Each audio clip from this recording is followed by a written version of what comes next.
Vocês viram que eu mandei nos grupos a, esse PDF com o exame de cursivo de 2019 da UERJ? Mas eu quero medicina. Mas vai fazer, né, amor? Tem matemática. Matemática, matemática, matéria é matéria e nós vamos fazer tudo. E aí, se tiver alguma questão que esteja fora da nossa zona de interesse, a gente pula. Mas eu acho que nessa prova não tem, tá? Eu vou fazer um esqueminha clássico com vocês. Vou dar 2 minutos, porque essa prova é muito bobinha. Parei, tô brincando. Vou dar 3 minutos para vocês resolverem e entro resolvendo. Dou 3 minutos e entro resolvendo, ok? Padrão Enem de resolução. Aliás, eu acho que a gente pode até fazer melhor. Quem acabar fala stop. O que vocês acham? Fez a primeira, stop, pá.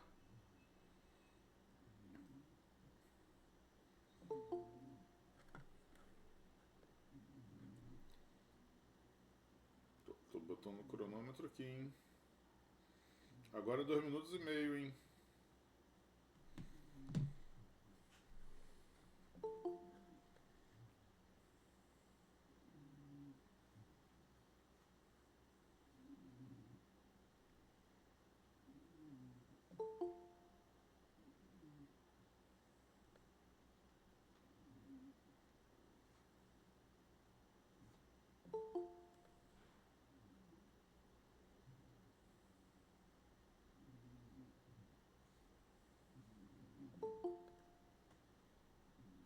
Boa noite, Stephanie. Boa noite a todo mundo.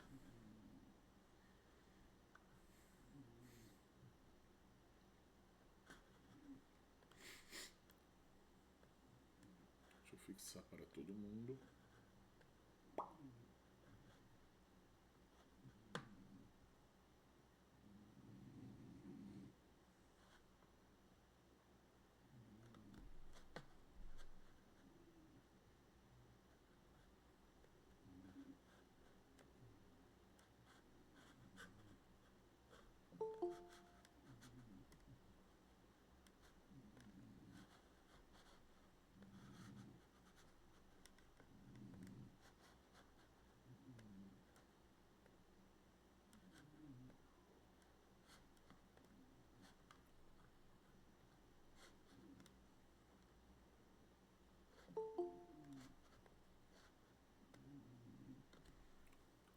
Bora lá? Em 2010, a ONU reconheceu o direito humano de acesso à água e ao esgoto sanitário tratados. Poxa, em 2010, ONU? Em 2010? Enfim. Ainda hoje, porém, tal direito não foi universalizado. Observe a tabela de dados de 2013, referentes a 3 municípios da Baixada Fluminense. Aí tem Belfort Roxo, Baracambi e Queimados, tem a população urbana total e o percentual da população urbana sem acesso à coleta e ao tratamento de esgoto sanitário, ok? Aí ele vai perguntar pra gente, com base nos dados, identifique um município em que a população sem acesso à coleta e ao tratamento de esgoto sanitário é quantitativamente maior. Justifique a sua resposta com os cálculos necessários. Olha, eu escreveria primeiro por extenso o seguinte: como 10% desse valor vai dar 47 mil, vocês concordam que 10% desse valor já é muito maior do que 43 mil? Mesmo que a gente esteja falando de 36% de 43 mil, 36% é uma porcentagem alta? É. É um valor relativo alto, mas quantitativamente não vai indicar tanto assim, porque a gente está falando de 36% de um valor pequeno. E aí eu quero que vocês observem que aqui eu tenho 18% e 17%, que são duas porcentagens muito próximas. Agora, os valores sobre os quais eles devem ser aplicados são próximos? Não. Gente, 470 mil é muito maior do que 140 mil. Vocês concordam com isso ou não? Então, 18% de 470 mil vai ser bem mais do que 17% de 140 mil. Então, qual é o município que tem o maior número de pessoas sem acesso à coleta e ao tratamento de esgoto? Belfort Roxo. Todo mundo ok?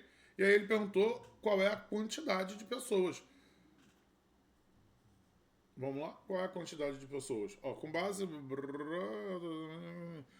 Então, qual vai ser a resposta? Belfort Roxo. Foi um absurdo escrever Belfort Roxo de verde, né? Vou trocar. Então, Belfort Roxo, que tem 18% da população, 18% de 470 mil. O que dá quantas pessoas? Alguém fez essa conta linda de Deus pra mim? 84.600 pessoas sem acesso adequado, né, a tratamento de esgoto e coleta. Pronto. Resolvido o problema. Todo mundo de acordo? Se fosse uma questão do Enem, a gente ia marcar Belfort Roxo sem nenhum tipo de problema. Deixa eu fazer uma pergunta. Isso justificou que Belfort Roxo é o lugar com mais gente sem acesso? Não. Para deixar bem justificado, eu vou ter que fazer aquilo que ninguém quer fazer. Eu vou ter que fazer para Paracambi, só para deixar indicado. Paracambi, nós temos 36% de 43 mil. Eu nem preciso fazer essa conta, eu só posso botar aqui já direto que isso é menor do que 84.600. Logo, não é Paracambi. Está justificado. E vou botar Queimados. Qual é a quantidade de pessoas em Queimados que não tem? 17% de 140 mil. Que a gente também sabe que vai dar menor do que 84.600. Agora sim, está bem justificado, está bem amarrado. Suave? Todo mundo aqui com a questão número 1? Temos alguma dúvida, alguma pergunta? Podemos ir para a questão número 2?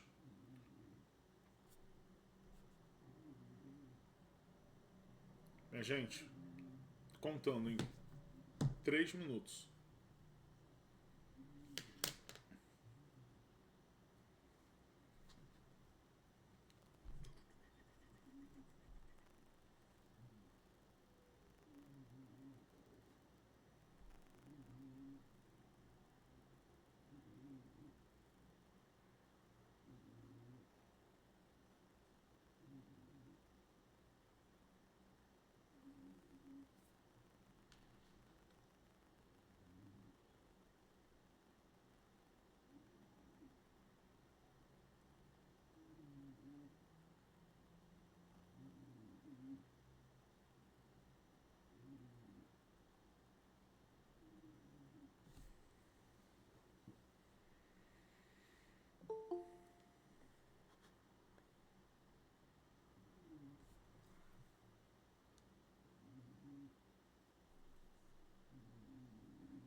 Vamos lá? A caixa d'água de uma residência continha às 8 horas da manhã de um determinado dia 600 litros de água. Então, vou botar aqui só anotadinho, tá? 8 horas da manhã, 600 litros de água. Ela foi abastecida durante 2 horas. Gente, se são 8 da manhã e passam 2 horas, eu chego em 10 horas da manhã, não é isso? Opa, então vou até botar assim. Recebendo um volume de água na razão constante de 20 litros por minuto. Deixa eu anotar aqui, ó. O que é isso? 20 litros por minuto. Essa taxa de variação do volume, litro por minuto, a gente tem um nome bonito para isso, né? Vazão. Perfeito. A vazão é de 20 litros por minuto. Tem gente que prefere fazer por regra de 3, tem gente que prefere fazer por análise dimensional. Como vocês preferirem. É indiferente, tá? Em 2 horas, eu tenho quantos minutos? Ritter, 1 hora tem 60 minutos. Então, 2 horas tem o dobro, tem 120 minutos. Então, eu vou multiplicar isso aqui por 120 minutos. Poderia fazer com regra de 3, não teria problema nenhum, né? Então, isso aqui vai dar 2.400 litros. Com os 600 que lá já estavam, agora eu tenho um total de quanto? 3.000 litros. Pronto. Às 10 horas, que foi quando ela ficou completamente cheia, a partir desse momento começou a perder água, com razão constante de 15 litros por minuto. Então, passa um minuto, tira 15 litros. Passa um minuto, tira 15 litros. Passa um minuto, tira 15 litros. Durante um tempo que eu não sei qual é. E aí ele perguntou em que horário essa caixa ficou completamente vazia. Eu tenho que tirar quantos litros dessa caixa, gente? 3 de 15 em 15, vocês concordam? Então, olha o que eu vou fazer, hein? Vou pegar 3.000 litros e vou dividir por 15 litros por minuto. A galera da análise dimensional chora, né? Porque se eu divido em pacotinhos de 15, eu vou descobrir que isso aqui vai dar 200 minutos. Posso fazer com a regra de 3, claro. 15 litros em 1 minuto. 3.000 litros em quantos minutos? 200 minutos. Agora, ele perguntou que horas essa caixa vai estar totalmente vazia. O horário. 200 minutos corresponde a quantas horas? Ritter, 1 hora tem 60 minutos. 2 horas tem o dobro, 120 minutos. 3 horas tem 180 minutos. Então, 200 corresponde a 3 horas, 180 minutos e 20 minutos. Vocês concordam? 10 horas mais 3 horas e 20 minutos, que foi o tempo para esvaziar, chegou em que horário? 13 horas e 20 minutos. Pronto, temos a resposta. Então, que horas? Qual é a resposta que você vai deixar pro moço? 13 e 20. Gostaram? O cara perdeu uma ótima oportunidade da Piadola, porque se ele tivesse começado 13 horas... 13 horas? Não, perdão. Se ele tivesse começado, desculpa, 11 horas, mais 3 horas à frente, a resposta ia ser 4h20. Aí a gente ia fazer várias graçolinhas. Vamos ver quem vai rir dessa piada. Vamos ver quem é aqui.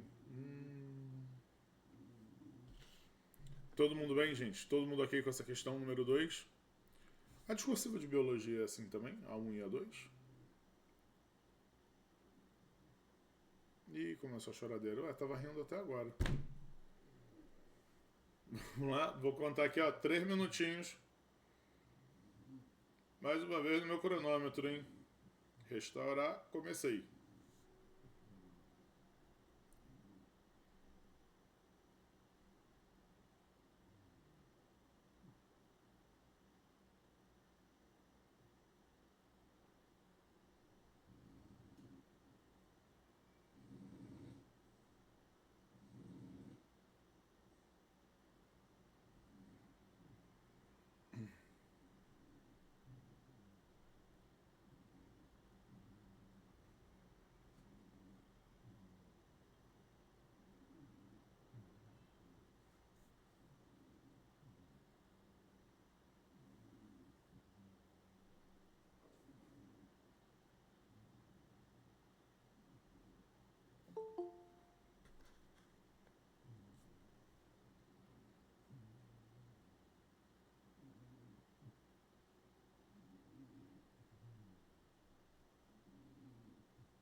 Bora lá? Vocês não acharam essa questãozinha com um cheirinho, com um futunzinho de Enem, não? Um futuzinho de INEP? Eu achei a cara do Enem. Mas tudo bem, bora lá. Uma fábrica de bolos vendeu de setembro até dezembro um total de 2.160 bolos. O pictográfico a seguir representa frações que correspondem à produção mensal de bolos. Calcule o número de bolos vendidos no mês de novembro. Ele quer aqui, ó. No mês de novembro. E é isso. Eu não sei se vocês repararam, esses gráficos são círculos divididos em 4 setores de 90 graus, em 4 fatias. O que ele me deu aí é o total de bolos vendidos, 2.160. Então eu vou contar os quartos vendidos. Conta pra mim, em setembro, ele vendeu quantos quartos? Ó, 1, 2, 3, 4, 5, 6. Vocês concordam? Com mais 4, 10. Com mais 3, 13. Com mais 4, 17. Com mais 4, 21. Com mais 2, 23. 1, 2, 3, 4, 5, 6, 7, 8, 9, 10, 11, 12, 13. Com os 23 que eu já tinha contado, deram quantos quartos? 36. Então eu vou botar assim. Opa, perdão, quase que eu faço mesmo. Tem que ser na área de resposta, né? 36. Vou chamar assim de quartos. Correspondem a 2.160 bolos. Divide 36 por 6, aqui vai dar 6. 216 por 6 vai dar 36. Divide por 6 de novo os dois lados da equação. Qual é a conclusão que eu tiro? Um quarto equivale a 60 bolos. Todo mundo de acordo? Aí você vai ali no mês de novembro e conta. Tem quantos quartos em novembro? 10 quartos. Opa. Tem 10 quartos. Então 10 quartos, que é a produção de novembro, corresponde a 10 vezes 1 quarto, representa 60 bolos. 600 bolos. Dá no mesmo.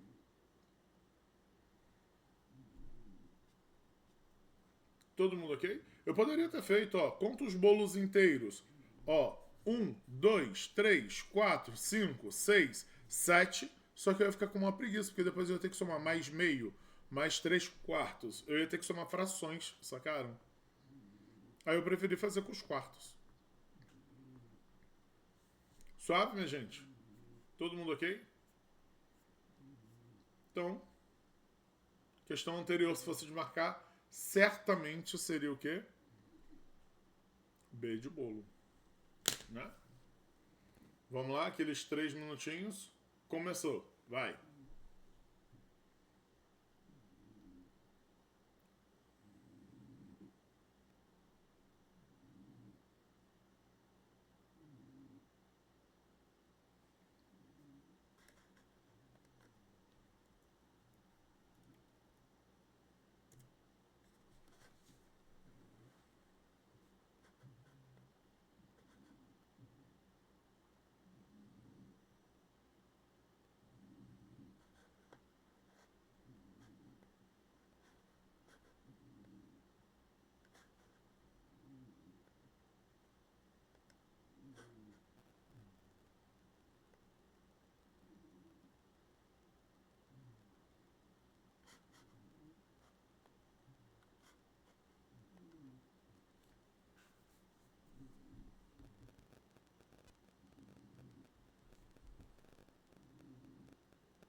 Foi.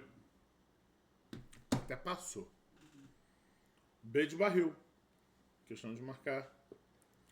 Vamos. Barris de carvalho costumam ser usados para dar sabor a muitos tipos de vinhos. Considere um desses barris representado na ilustração abaixo. Um dos métodos usados para calcular o volume aproximado desses barris em litros consiste em medir com uma vareta, a distância x em metros do furo A na metade da altura do barril ao ponto C da base, situado no lado oposto, Então a vareta está representada pela letra X. Vou destacar ela aqui, ó. Que é a medida do A até o ponto C. Em seguida, aplica-se a fórmula V igual a 605 vezes x ao cubo litros. E aí a resposta sai em litros. Que beleza. Admita um barril com as seguintes medidas: Y0,7, Z0,5 e H1,6. Calcule o volume aproximado em litros de vinho que podem ser armazenados nesse barril.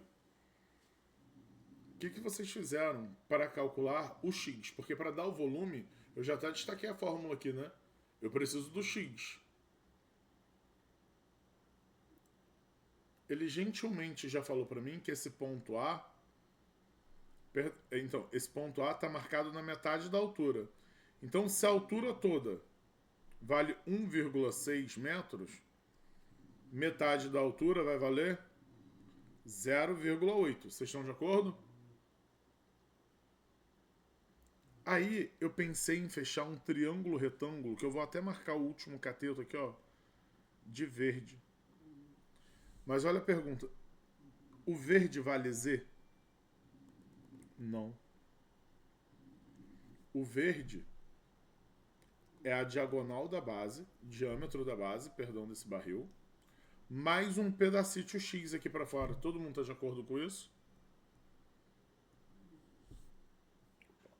O que vocês me propõem para descobrir esse pedaço verde, esse cateto verde todo? Que é o Z mais um pedacinho que está para fora.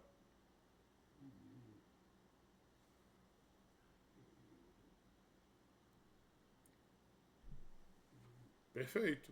Ele falou que o Y, que é a parte mais larga desse barril todo, tem 0,7. Ele não botou isso aqui pra gente no enunciado, ó, acabei de grifar. Só que o Z tem 0,5. Ele mesmo botou aqui pra gente no enunciado. Pensa contigo, se tudo mede 0,7 e esse pedaço do meio, que é o Z, mede 0,5, essas berolinhas que estão para a esquerda e para a direita vão medir quanto cada uma? O que falta para completar 0,7, perfeito. Y menos Z sobre 2, perfeito. Então, ó, 0,5 do Z, isso aqui. Para completar 0,7 está faltando 0,2. Bota 0,1 para um lado, 0,1 para o outro. Então, qual é a medida do lado verde inteiro? 0,5 do Z mais 0,1. Ou seja, vai dar 0,6. Gente, olha esse triângulo retângulo onde eu tenho que aplicar Pitágoras para descobrir o X. Ele é um triângulo retângulo famoso? É, né? Esse é um triângulo proporcional a 3, 4, 5, né? Então, eu vou transportar esse triângulo para cá. Vou botar aqui, ó, ponto A no meu cartão resposta, C. Aí aqui eu vou botar a linha fazendo 90 graus. Então, esse cateto vale 0,6, esse vale 0,8. Quanto é que vai valer essa hipotenusa X? Vocês conseguem imaginar o professor Gabriel Ritter fazendo... Caiu um negócio aqui, mas tá tudo bem. Fazendo conta 0,8 ao quadrado? Claro que não. Eu vou transformar isso aqui em 8 sobre 10. E isso aqui em 6 sobre 10. E aí eu vou indicar o Pitágoras. Hipotenusa ao quadrado é o cateto 8 sobre 10 ao quadrado, mais o cateto 6 sobre 10 ao quadrado. Eu acho que todo mundo está de acordo comigo que 8 é 4 vezes 2, né? E que 6 é 3 vezes 2. Ou seja, a hipotenusa vai ter que ser proporcional a 5 vezes 2, só que é dividida por 10. Então, o x vai ser... Que 0,1 que eu não sei fazer a conta? 1. O x vai ser 1. Agora eu vou lá na fórmula do volume que ele deu. Como que é a fórmula do volume que ele deu? 605 vezes x ao cubo, 605 vezes 1 ao cubo, isso vai dar 605 litros. Só confirma para mim, é nessa unidade que ele quer? É, né? Em litros mesmo. Então, morreu o problema. Todo mundo ok? Todo mundo de acordo com o que eu acabei de fazer? Alguém não entendeu? Alguém se perdeu? Alguém gostaria que eu repetisse? Nada? Questão número 5, eu vou dar só 2 minutos. Por quê? Porque a gente fez isso essa semana. Contando a partir de agora.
Tudo. 2 minutos. Observe no esquema um círculo de raio igual a 3,14.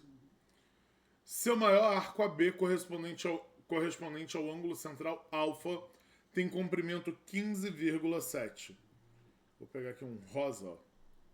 O maior arco AB, ele já destacou pra gente aí num tom meio avermelhado, né? Tô marcando aqui de rosa pra gente. Ah, ficou lindo, Rita. E ele já calculou o comprimento desse arco, 15,7. Fala pra mim como é que ele calculou o comprimento desse arco. Como é que calcula o comprimento de arco de circunferência? Regra de 3. Muito bem. Esse comprimento de arco é proporcional ao ângulo central alfa. Isso cai no Enem com uma frequência absurda. Isso cai em tudo que é lugar, né? Então eu vou armar a regra de 3 aqui, tá? Eu vou fazer uma proporção entre o ângulo central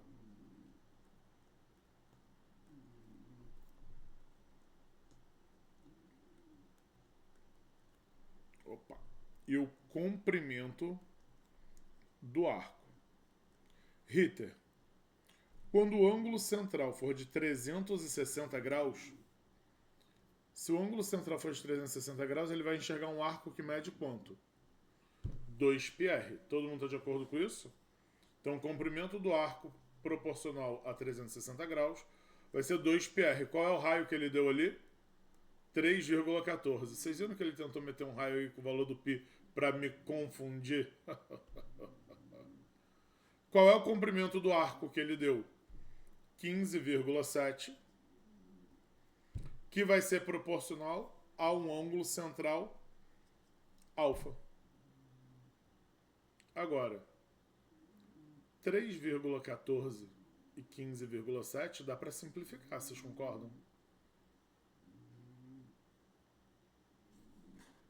Se eu fizer 3,14 vezes 5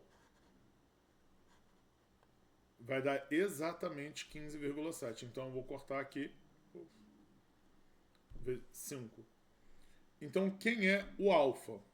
Conta pra gente. 360 graus vezes 5 multiplica cruzado. O alfa vai ficar multiplicado por 2π, né? Então eu vou dividir isso aqui por 2π. Para simplificar, eu vou botar 180 por 2. Então, esse alfa lindo de Deus deu 180 vezes 5, 900 graus, dividido por π. Pergunta: posso substituir o π por 3? Não. Posso substituir o π por 3,14? A UERJ até considera.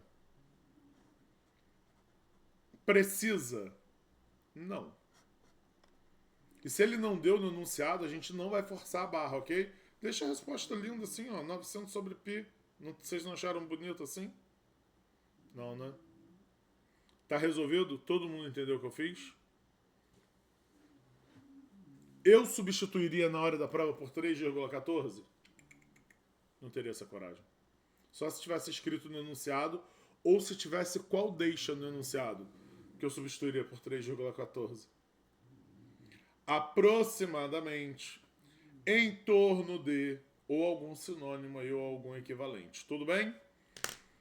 Bom, dito isso, vamos para a questão número 6. 3 minutos para vocês fazerem. Estou contando aqui no meu reloginho. Pelo que a gente está vendo, leva mais ou menos o mesmo tempo da discursiva de biologia, não é isso? Para fazer a discursiva de matemática. Vocês não querem mudar de carreira? Imagina um almoço de família, domingo. Amelie, imagina um almoço de domingo. As pessoas comentando: ai, a prima Amelie gabaritou a prova discursiva específica da UERJ. Imagina. Você ia virar a prima referente de matemática. Ué, é a prova específica. É essa que a gente está fazendo, querido.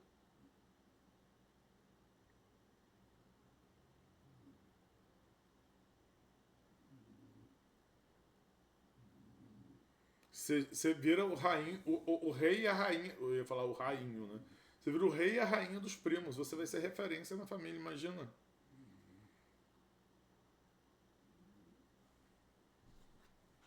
Ainda dá tempo de mudar de carreira para o exame discursivo, hein?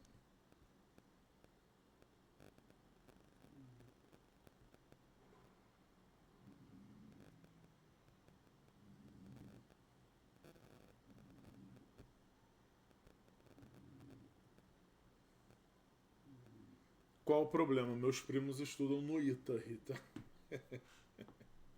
Aí ferrou, né? Aí.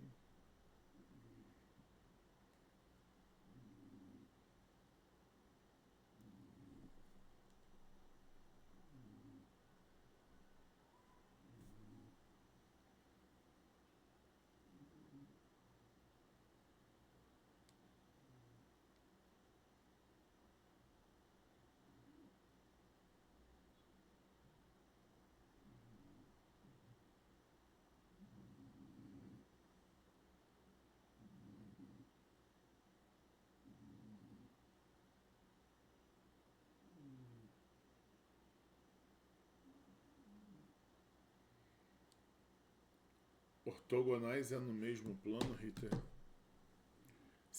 Sistema de coordenadas cartesianas ortogonais é o plano cartesiano que a gente conhece, em que as coordenadas x e y, os eixos, perdão, x e y, são perpendiculares entre si. Isso aí é só um jeito complicado de falar plano cartesiano.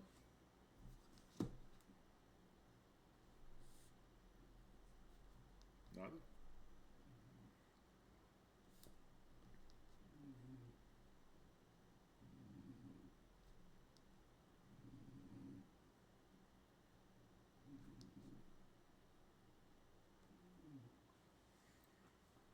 Vamos lá? As retas R, U e V, construídas em um mesmo sistema de coordenadas cartesianas ortogonais, apresentam as seguintes equações.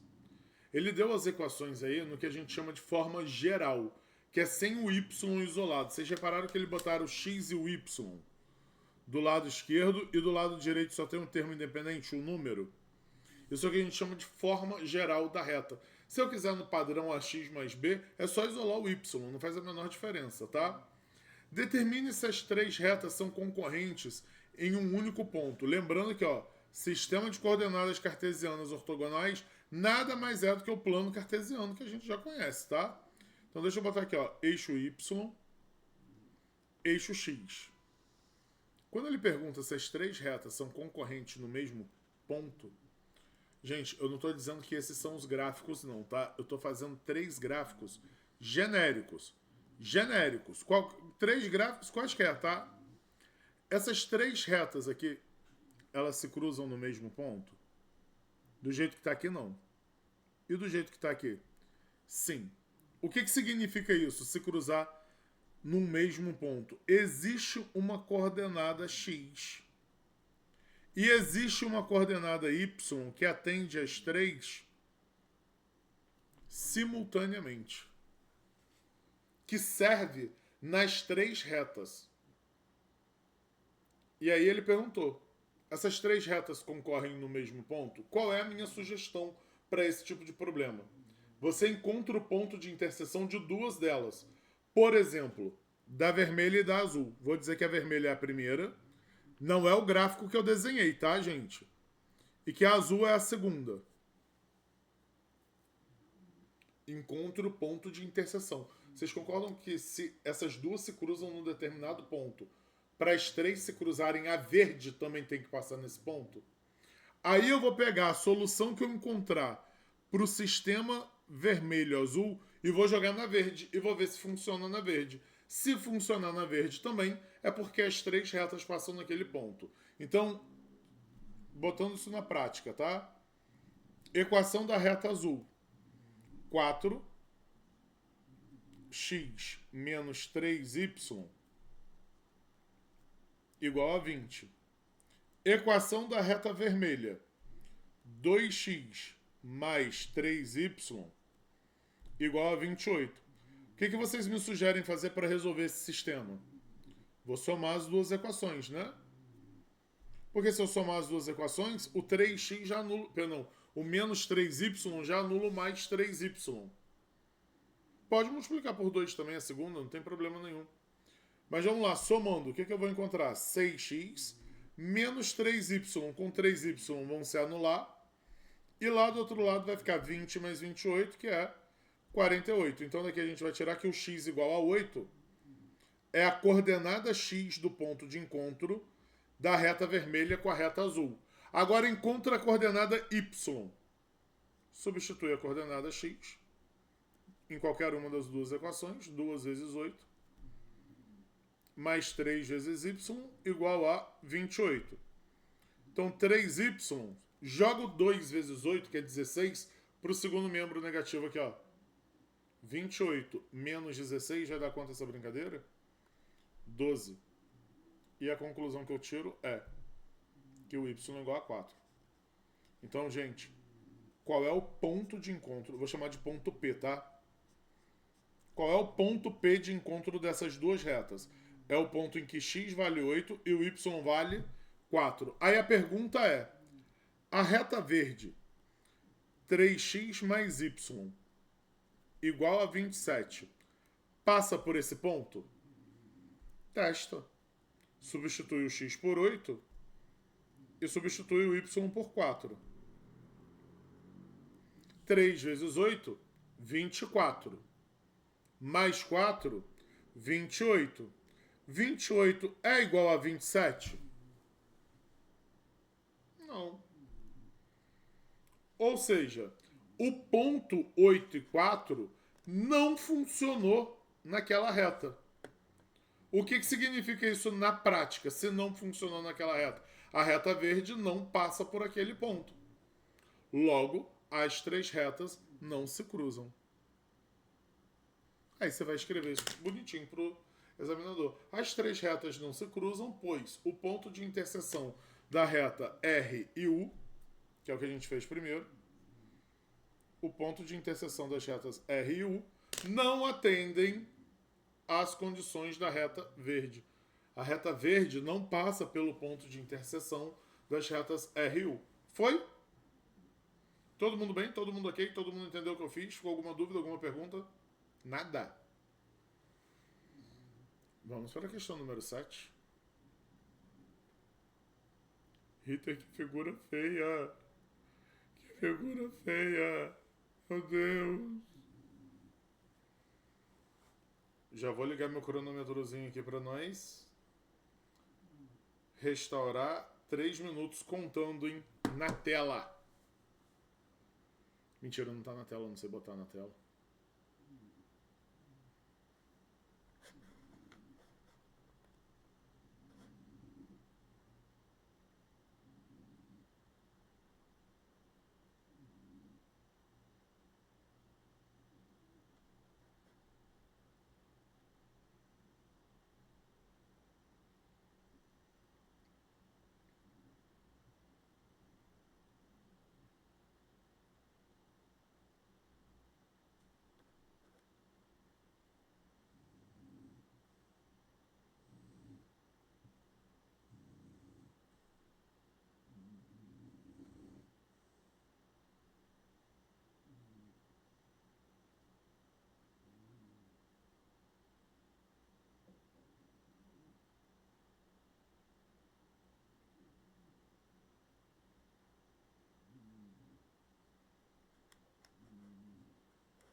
Gente, já volto, um segundo.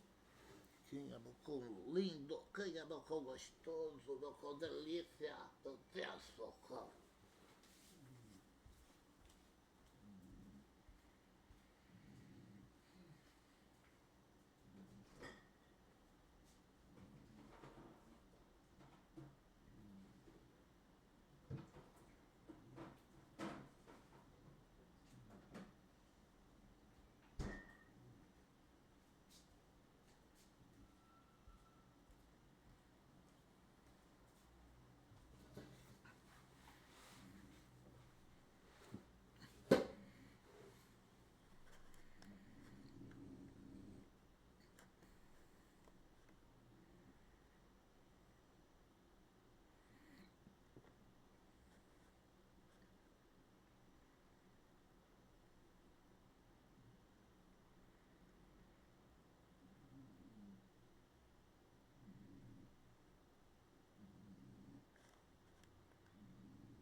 Foi? 3 minutos é pouco, Ritter. Talvez mais um pouquinho. Mas vamos lá pra gente conseguir fazer tudo, tá? No esquema abaixo estão representados os planos ortogonais alfa e beta, ou seja, os planos fazem 90 graus entre si, né? Sendo A um ponto de alfa e D um ponto de beta. Os pontos B e C pertencem à interseção desses dois planos, sendo que BC mede 40 centímetros. Então deixa eu marcar aqui, ó. Aliás, eu vou até marcar com uma cor mais destacada. Vou marcar de verde. BC mede 40 centímetros. Considere ainda que AB é igual a 30.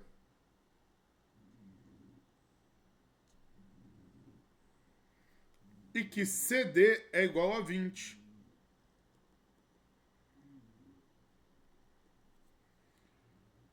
Perpendiculares a beta e alfa, respectivamente. Vocês entendem que é como se esse beta fosse o chão de uma sala e o alfa fosse uma parede dessa sala? Todo mundo visualizou essa situação?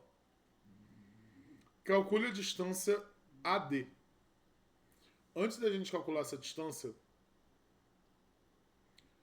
eu quero que vocês me digam o que é essa distância AD na prática. Por mais que não esteja desenhado aí. Na prática, o que é essa distância AD?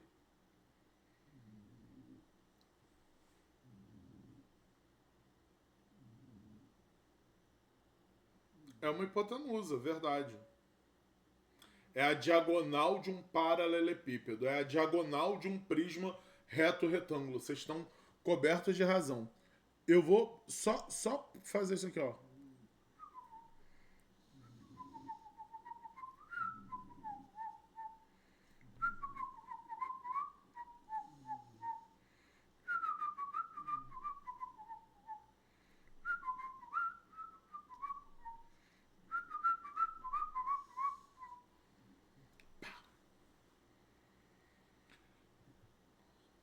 Ó, tá ótimo. Se você visualizou os Pitágoras, tá ótimo, tá perfeito, não tem problema. Não tem problema. Visualizou os Pitágoras, tá excelente. Mas vocês entenderam que isso foi um jeito da questão dar uma inovada e perguntar a diagonal de um paralelepípedo sem falar de paralelepípedo? O que a gente tinha que visualizar aqui não é o paralelepípedo, não. São os Pitágoras que vocês estão citando. Inclusive, estou desmontando o querido. Pronto. Fala para mim o que vocês fizeram para calcular a diagonal AD. Primeiro, vocês calcularam a hipotenusa CD do triângulo retângulo azul de catetos 20 e 40. Que vocês falaram assim, ó, só enxerguei a hipotenusa, não foi isso? Vou chamar ela de Y.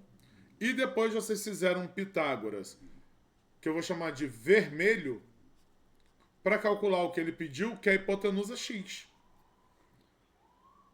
Tá ótimo, tá perfeito. É exatamente isso que a gente tem que fazer. Então, primeiro eu vou lançar o Pitágoras azul no triângulo de baixo.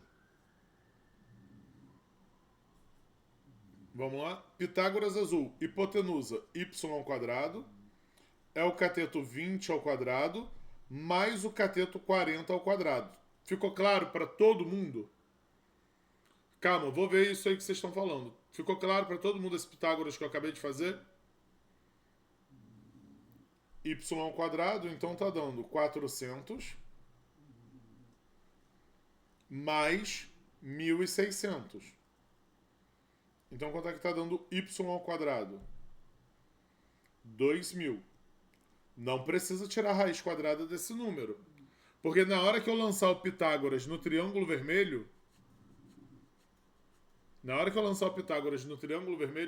não vou ter que pôr o y ao quadrado? Então faz o Pitágoras no triângulo vermelho. Y ao quadrado, que é um cateto ao quadrado, mais o cateto 30 ao quadrado, tem que ser igual a hipotenusa x ao quadrado. Só que o y ao quadrado a gente já sabe que é 2.000. Mais 30 ao quadrado, 900, igual a x ao quadrado. Então, gente, o x ao quadrado deu 2.900. Eu posso ler 2.900 como 29 vezes 100? O de vocês deu isso também?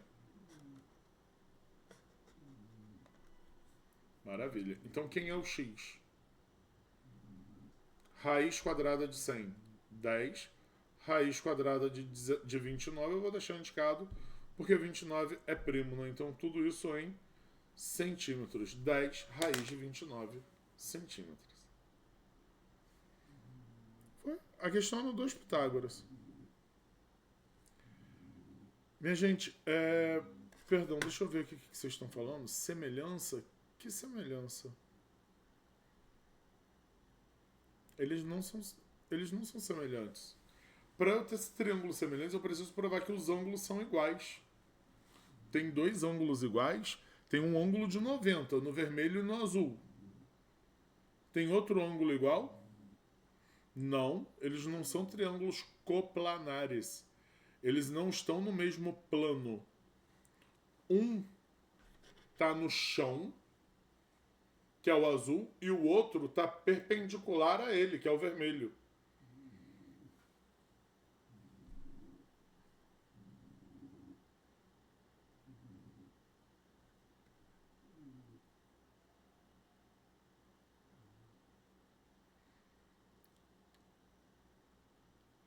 Mesmo se abrir, não pode abrir a planificação, não. Então, se eu planificar, eu vou jogar eles no mesmo plano. Mas não vai ter ângulos iguais, só vai ter o ângulo. Eu não tenho como provar nenhum ângulo aí nesse triângulo. E eu já garanto pra vocês, não vai ser semelhante, tá? Eu precisaria que os ângulos do triângulo azul. Não, não, não, não, não, não, não, não. Olha só. E se eu jogar o pequeno triângulo no plano alfa?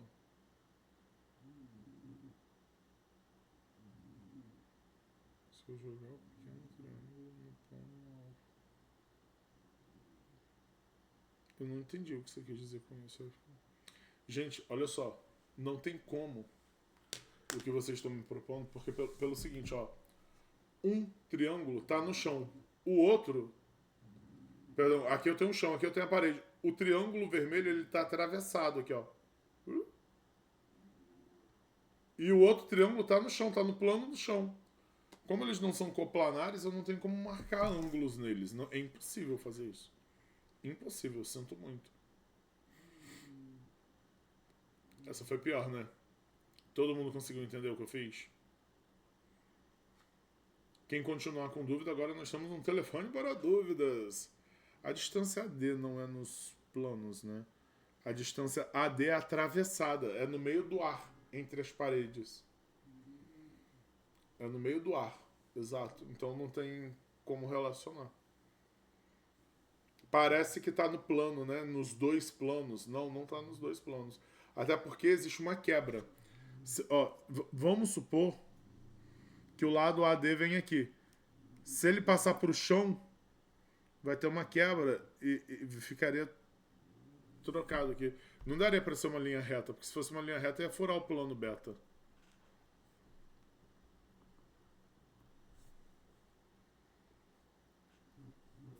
Fui seco. O trauma educa.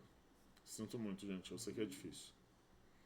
Vamos aí, questão 8. Vou dar de novo 3 minutão para vocês, hein? Contado no relógio.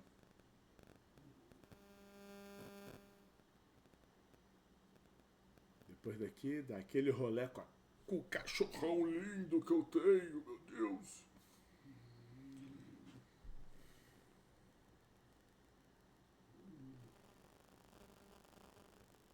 Aí meu sonho de vida é casar pra ter alguém pra passear com o cachorro pra meia-noite. Deus me livre.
Minha gente, fica o alerta que tem exatamente a mesma questão.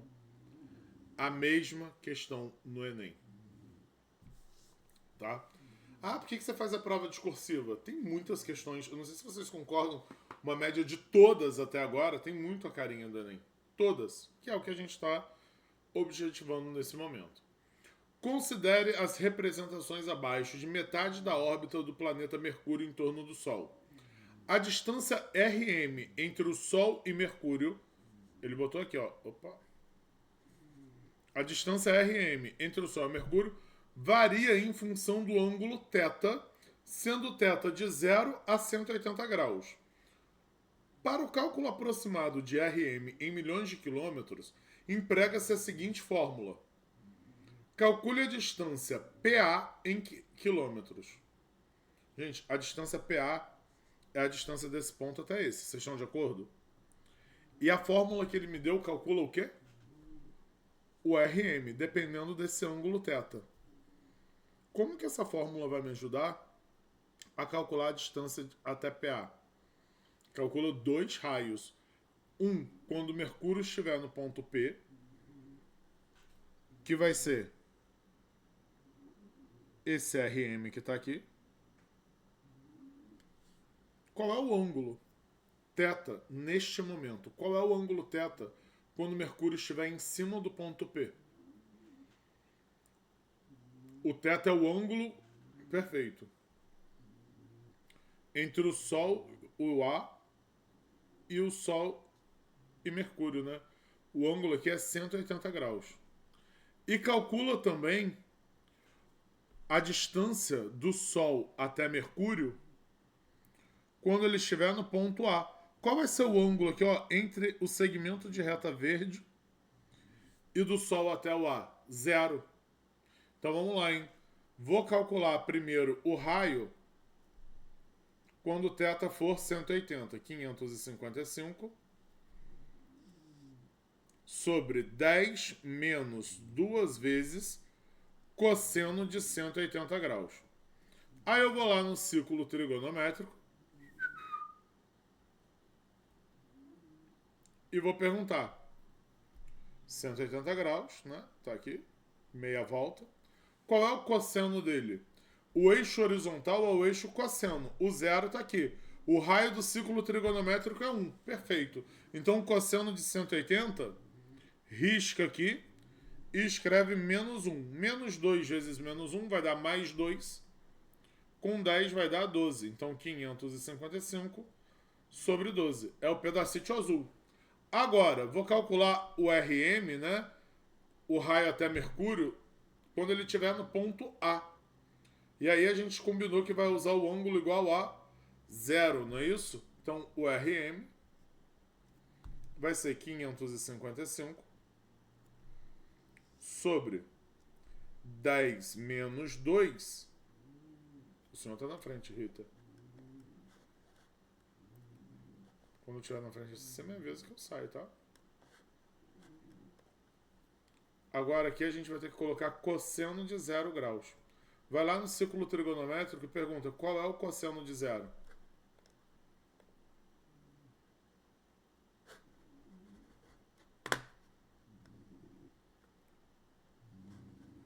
Ninguém? O 0 andou quanto aqui no eixo cosseno para a direita?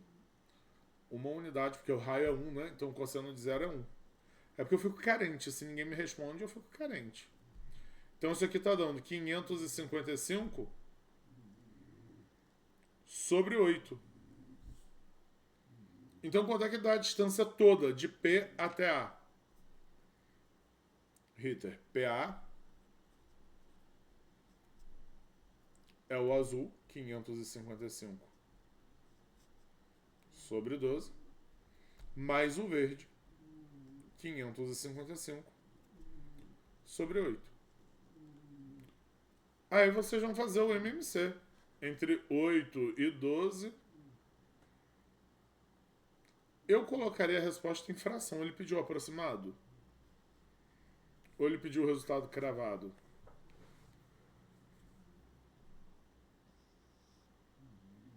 Olha, como ele não pediu aproximado, ele pediu, ó, calcule a distância em milhões de quilômetros. Já tá tudo em milhões de quilômetros, né? O MMC vai ser 24. Aí aqui pro 12 virar 24, eu vou multiplicar em cima e embaixo por 2. E aqui eu vou multiplicar em cima e embaixo por 3, tá? Então eu vou ter denominador 24 e no numerador 5 vezes 555. Quanto é que dá 5 vezes 555? Fiz de cabeça aqui rápido, ó, 2.775. Eu pararia aqui. Ah, mas eu posso aproximar? Eu não aproximaria. Eu não aproximaria. A UERJ aceitaria a aproximação? Sim. Aceitaria a aproximação. Eles aceitam quando vocês arredondam gentilmente. Mas eu não aproximaria. Eu deixaria a resposta em fração. Suave?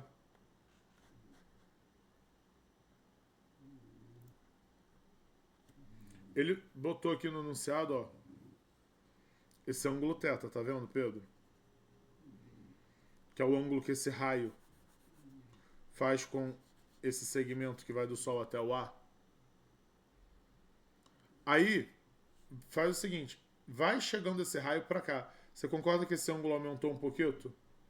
Aí vai chegando para cá, vai chegando para cá, vai chegando para cá. Quando o Mercúrio chegar no ponto P, esse θ aumentou tanto que ele se transformou em 180. Isso. E aí pro verde, Pedro, o que eu fiz? Eu fui fechando o ângulo. Eu fui aproximando o Mercúrio lá do ponto A. À medida que Mercúrio foi chegando perto do ponto A, o ângulo ia diminuindo. Quando chegou no ponto A, o ângulo era 0. Maravilha. Perfeito.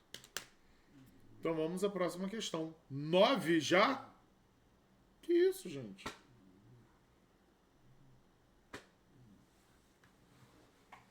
Questãozinha de função quadrática, hein? Olha só, antes de dar para vocês o tempo, que eu vou dar até um tempo maior nessa, porque ela é pior, eu quero que vocês observem o seguinte, isso é uma parábola. Eu acho que dá para ver sem fazer grandes esforços e sem ler o enunciado. E ele vai falar aí no enunciado. Ele não deu a lei da parábola. Se vocês caçarem no enunciado, não tem a lei da parábola. O que vocês acham que seria uma boa ideia para usar para encontrar a lei da parábola?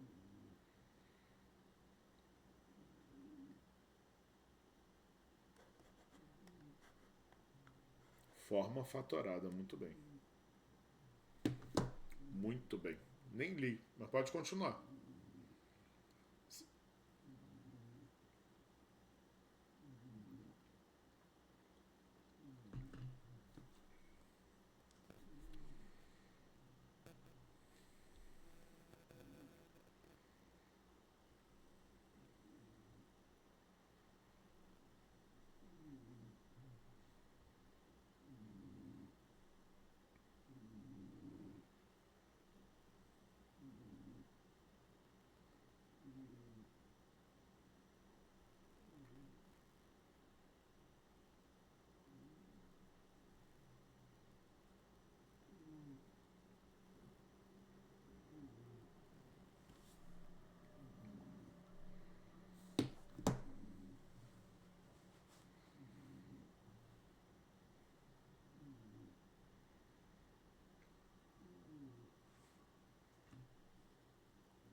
Tchurururu.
Minha gente, vamos lá?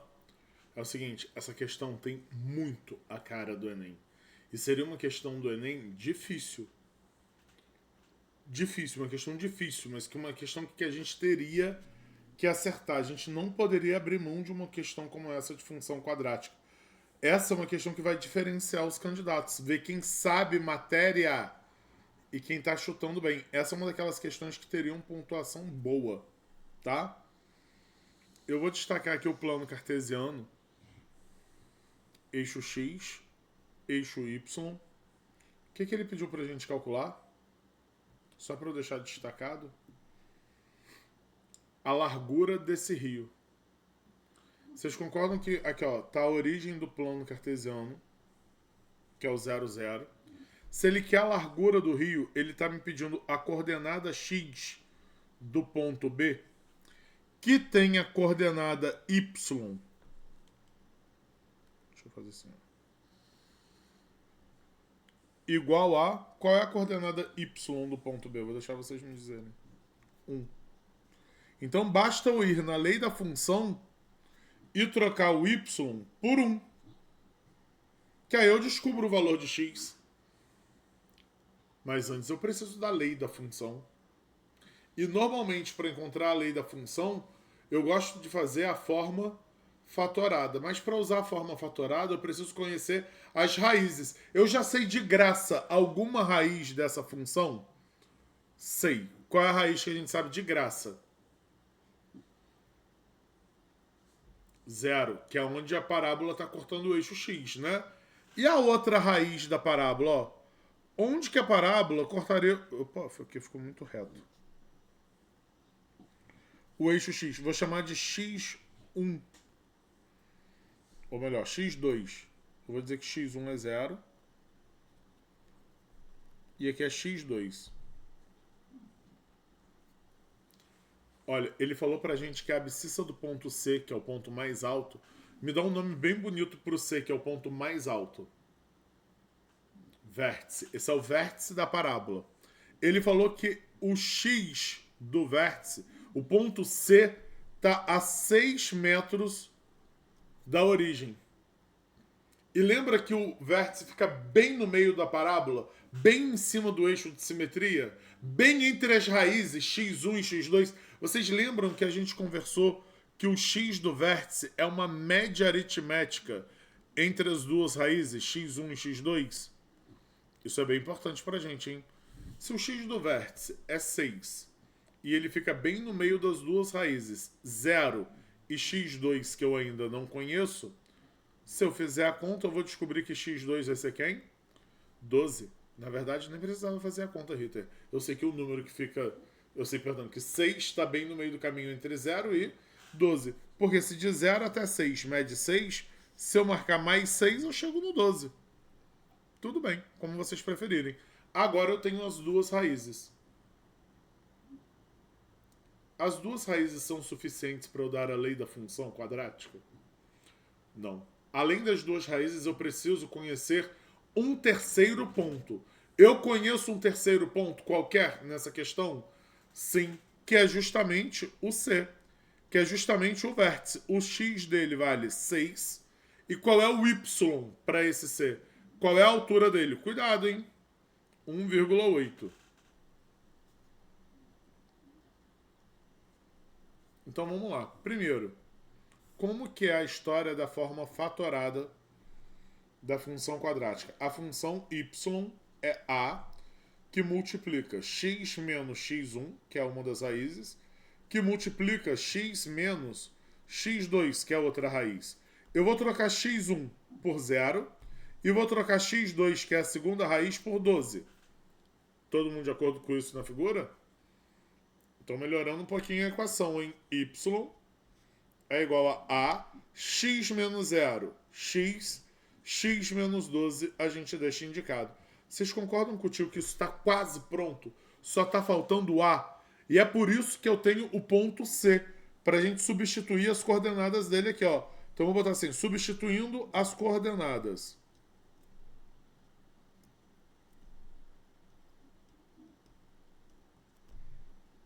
do vértice, o que eu vou encontrar? No lugar do y, eu vou botar 1,8 e no lugar do x eu vou colocar 6, não é isso? Então, 1,8, Deus me livre de botar 1,8, eu vou botar 18 sobre 10, porque eu não gosto de conta com vírgula. No lugar do x eu vou colocar 6, e aí 6 menos 12 vai dar menos 6, não é isso? Simplifica aqui, ó, divide os dois lados por 6, aqui vai dar 3. Divide os dois lados por 3, aqui vai dar menos 3. Então, qual é a conclusão que a gente tirou aqui? O A... Mentira, aqui vai dar menos 2, desculpa. O A vai ser menos 1 sobre 20. E aí aquela função que estava quase pronta, que não tinha o A, agora ela tem. Como é que está a lei da função? Menos 1 sobre 20, que multiplica x, que multiplica x menos 12. A lei está pronta. Mas não tá com cara de função quadrática. Não tô vendo x quadrado. Vocês concordam que se eu fizer a distributiva x vezes x vai nascer o x quadrado que vocês tanto querem? Agora vai lá e calcula o que o cara pediu. Ele quer a largura do rio. Ele quer o x que faz o y dar 1. Então vai na lei da função e troca o y por 1. 1 é igual a menos 1 sobre 20, que multiplica x menos 12. Manda esse 20 para o primeiro membro multiplicando. Aí já distribui logo, ó. Menos 1x vezes o x que está dentro, menos x quadrado, mais 12x. Joga para cá. Joga tudo para o primeiro membro. X quadrado, menos 12x, mais 20, igual a 0. Cai numa equação de segundo grau. Todo mundo sabe resolver equação de segundo grau? Faz o Bhaskara. O delta vai dar... Eu vou fazer b quadrado menos 4ac. O delta deu 64. Aí você vai lá. X é igual a menos b, 12. Mais ou menos a raiz do delta, 8, que é a raiz de 64, né? Sobre 2a. Então, quais são os dois valores que a gente vai tirar aqui para a raiz? 2 e 10. Rita, você achou dois valores? 2 e 10? Claro, olha no gráfico. Para o y igual a 1, eu tenho duas possibilidades. Ou o x é 2, ou o x é 10. E ele quer qual? Ele quer a largura do rio. Todo mundo está de acordo que ele quer isso que está aqui, ó. Ou seja, ele quer 10. Então a resposta aqui para a gente vai ser 10 metros. Questão sensacional. Poderia super estar no Enem. Temos muitas questões parecidas com essa no Enem. Bem parecidas, tá? Lembra de uma questão que era uma igrejinha da Pampulha, que tinha uma parábola assim também, com concavidade para baixo? O caminho é parecidíssimo com esse. Parecidíssimo. A pergunta que era outra. Posso ir para a última questão? Temos perguntas aqui? Nada? Maravilha. Opa, questão número 10. Porra, para fechar com chave de ouro, uma probabilidadezinha, meu Deus. Era tudo que eu queria. Era tudo que eu queria, Rita. Vamos lá? Eu sei que tá tarde, então eu vou fazer com vocês pra gente ganhar tempo, ok? Em uma urna há 7 bolinhas, sendo 2 delas vermelhas e 5 azuis. 4 do total de bolinhas serão sorteadas ao acaso, ou seja, vou meter a mão aí e vou tirar 4 bolas, tá? Calcule a probabilidade de pelo menos uma delas ser vermelha. Eu não vou tirar 4 bolas? Quais são as sucessões de eventos para eu ter pelo menos... O que significa pelo menos? Me dá um sinônimo para pelo menos. No mínimo uma. Perfeito. Ser vermelho. Eu posso ter uma bola vermelha e 3 azuis. Ou 2 vermelhas e 2 azuis. Ou 3 vermelhas... Ih, não dá. Porque só tem 2. Vocês estão de acordo? Então, plano A é fazer o favorável. Pelo menos uma vermelha e 3 azuis. Ou 2 vermelhas e 2 azuis. Parará. Parará. Pam, pam, pam, pam, pam, pam. Me ajuda aqui com a conta. Qual é a probabilidade de eu enfiar a mão nessa urna e a primeira bola vir vermelha? Rita, você tem 2 chances em um total de 7 bolas. E agora de vir azul? Ih, não tem mais 7 bolas no total. Agora o total são 6. E dessas 6, quantas são azuis? 5 e a próxima ser azul. 4 quintos e a próxima ser azul. 3 quartos. Conta pro tio o que eu acabei de calcular.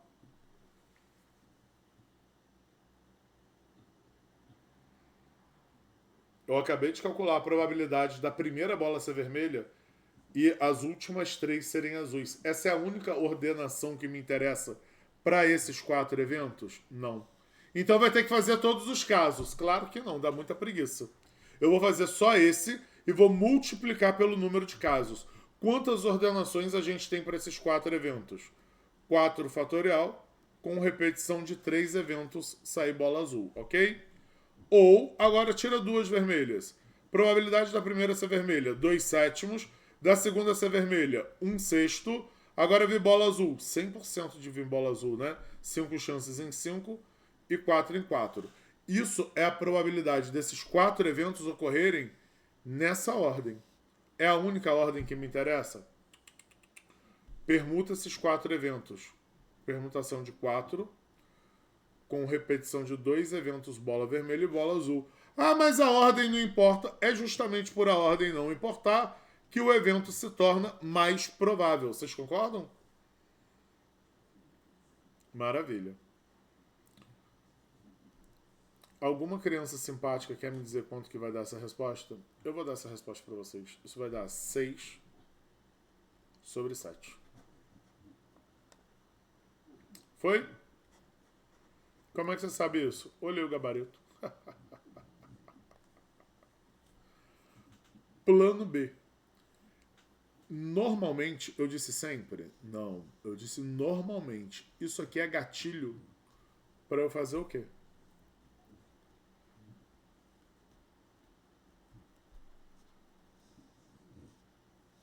Tudo menos o que eu não quero. Porque o que eu não quero de jeito nenhum?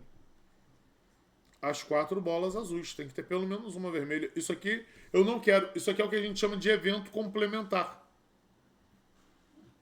Eu não quero... Exato. E aí eu vou lá no 100%, que é a soma das probabilidades de todos os eventos possíveis, que formam o todo, que formam 100%, e tiro a probabilidade de ocorrência do evento que não me interessa, que é tudo azul. Qual é a probabilidade da primeira bola ser azul? 5/7. E da segunda bola ser azul? 4/6. E da terceira bola ser azul? 3/5. E a última ser azul? 2/4. Olha a pergunta. Essa é a única ordenação possível para esses 4 eventos? É. Só tem essa mesmo. Se você quiser muito permutar os 4 eventos com repetição de 4, fique à vontade, mas vocês concordam que isso vai dar 1? 5 corta com 5. 4 corta com 4. 3 vezes 2 corta com 6. Então qual é a probabilidade de sair tudo azul? 1/7. Então qual vai ser a resposta? Vai lá no 100%, que é a soma das probabilidades de todos os eventos possíveis, e tira o que não te interessa. O que não te interessa? Todas as bolas azuis. Ou seja, tira 1/7. Quanto é que vai dar essa brincadeira? 6/7. Exatamente igual ao plano A. Muita gente chega pro professor Ritter e fala assim: professor, quando eu fiz o plano A, que era o favorável, deu errado. Quando eu fiz tudo menos o que eu não quero, deu certo. O que a criança errou? Quando ela fez o plano A, ela errou. Quando ela fez o plano B, ela acertou. Não perguntou. Sempre assim. Ela não perguntou. E no plano B, eu não preciso perguntar. Porque esses 4 eventos, eles são iguais. E se eu reordenar, não muda nada. Tudo bem? Uou! Temos duvidinhas? Temos perguntinhas?